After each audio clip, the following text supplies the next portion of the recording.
Welcome. Welcome to the South Mountain, and today we're talking about dirt. I just got back from my local landscape gardening supplier, and I got 2 yards of what I usually use in my raised beds and what I use in my containers here on the mountain.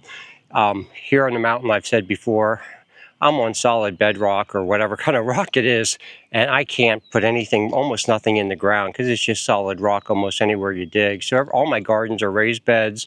My containers up on my deck are containers, of course, but I need to bring in soil from elsewhere. And so just down the road, not too far from here in Amish Mennonite area, I have a local supplier of garden soil that I use, and he puts together a mix, 50% of mushroom compost soil and 50% topsoil mixed together. And I've been using it ever since I moved up here and started building my raised bed garden behind me.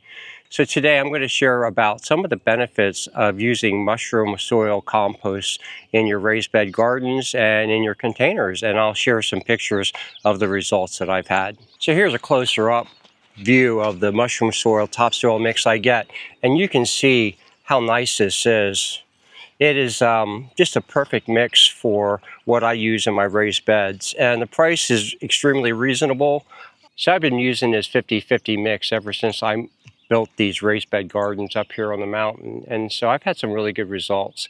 So let me go into some more information about why you should consider using mushroom soil compost in your raised bed gardens or in your containers.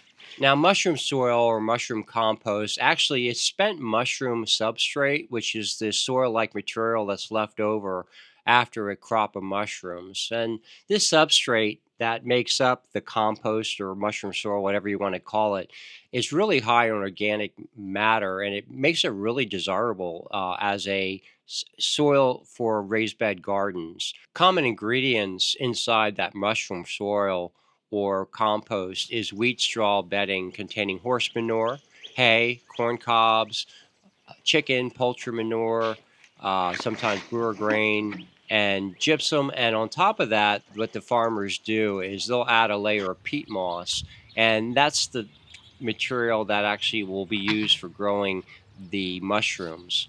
Now, that substrate that's left over after the mushrooms grow still has nutrients in it that would be available for mushrooms. However, they find it more economical just to replace the entire substrate and start with a new crop.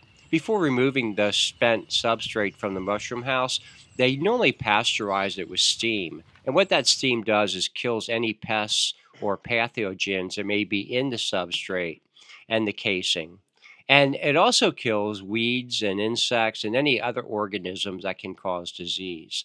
And so by the time you get that substrate, it's already been pasteurized, so the weeds and other things have been destroyed. By the time you get that substrate, it will have weathered, and that spent substrate usually will weather for at least 6 months or longer.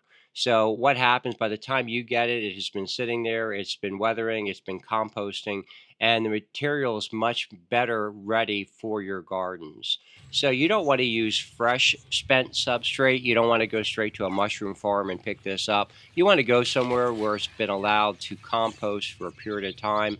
I know that the stuff that I get from my local gardener, garden supply center, it's been there since the following year, and he keeps rotating it. He'll bring it in one building, it'll sit in that building usually for a year or more, and then he'll use that up, and then he keeps rotating it. So you're not getting fresh substrate directly from the mushroom farm. You're getting a compost that's been sitting there protected for at least 6 months, and I know normally even longer than that.